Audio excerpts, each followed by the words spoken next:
vaincu et l'enfer dévasté. Jésus le Seigneur est ressuscité.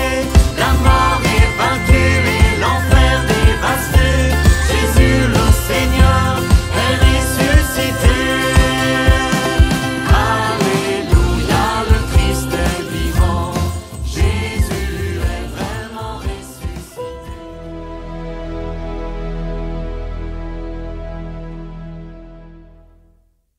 Lecture du livre des Actes des Apôtres. En ces jours-là, après la guérison de l'infirme, comme Pierre et Jean parlaient encore au peuple, les prêtres survinrent avec le commandant du temple et les Sadducéens. Ils étaient excédés de les voir enseigner le peuple et annoncer, en la personne de Jésus, la résurrection d'entre les morts. Ils les firent arrêter et placer sous bonne garde jusqu'au lendemain, puisque c'était déjà le soir. Or, beaucoup de ceux qui avaient entendu la parole devinrent croyants. À ne compter que les hommes, il y en avait environ 5000. Le lendemain, se réunirent à Jérusalem les chefs du peuple, les anciens et les scribes. Il y avait là Anne le grand prêtre, Caïphe, Jean, Alexandre, et tous ceux qui appartenaient aux familles de grands prêtres. Ils firent amener Pierre et Jean au milieu d'eux et les questionnèrent. Par quelle puissance, par le nom de qui, avez-vous fait cette guérison ? Alors Pierre, rempli de l'Esprit Saint, leur déclara : Chefs du peuple et anciens, nous sommes interrogés aujourd'hui pour avoir fait du bien à un infirme. Et l'on nous demande comment cet homme a été sauvé. Sachez-le donc, vous tous, ainsi que tout le peuple d'Israël. C'est par le nom de Jésus, le Nazaréen, lui que vous avez crucifié, mais que Dieu a ressuscité d'entre les morts. C'est par lui que cet homme se trouve là, devant vous, bien portant. Ce Jésus est la pierre méprisée de vous, les bâtisseurs, mais devenue la pierre d'angle. En nul autre que lui, il n'y a de salut, car sous le ciel, aucun autre nom n'est donné aux hommes qui puisse nous sauver.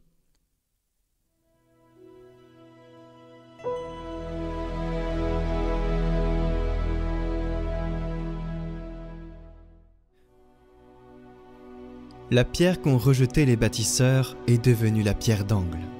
Rendez grâce au Seigneur, il est bon, éternel est son amour. Oui, que le dise Israël, éternel est son amour. Qu'ils le disent ceux qui craignent le Seigneur, éternel est son amour. La pierre qu'ont rejetée les bâtisseurs est devenue la pierre d'angle. C'est là l'œuvre du Seigneur, la merveille devant nos yeux. Voici le jour que fit le Seigneur, qu'il soit pour nous jour de fête et de joie. Donne, Seigneur, donne le salut. Donne, Seigneur, donne la victoire. Béni soit au nom du Seigneur celui qui vient. De la maison du Seigneur nous vous bénissons. Dieu, le Seigneur nous illumine.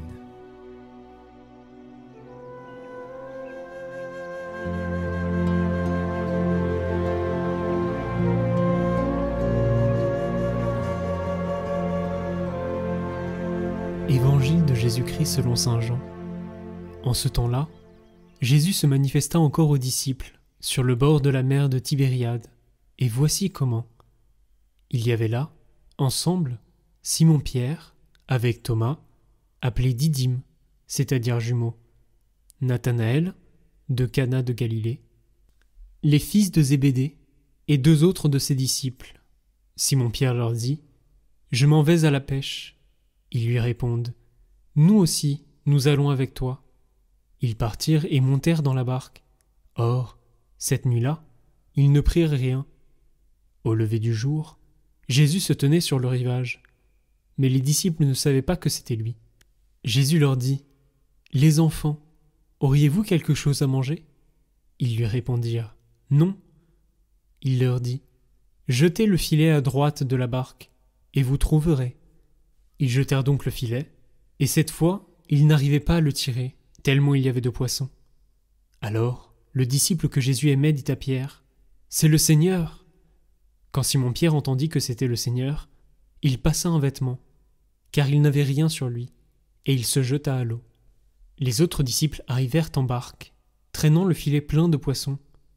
La terre n'était qu'à 100 mètres. Une fois descendus à terre, ils aperçoivent, disposé là, un feu de braise, avec du poisson posé dessus et du pain. Jésus leur dit : « Apportez donc de ces poissons que vous venez de prendre. » Simon-Pierre remonta et tira jusqu'à terre le filet plein de gros poissons. Il y en avait 153. Et, malgré cette quantité, le filet ne s'était pas déchiré. Jésus leur dit alors : « Venez manger. » Aucun des disciples n'osait lui demander : « Qui es-tu » Il savait que c'était le Seigneur. Jésus s'approche, il prend le pain et le leur donne. Et de même pour le poisson. C'était la 3e fois que Jésus ressuscité d'entre les morts se manifestait à ses disciples.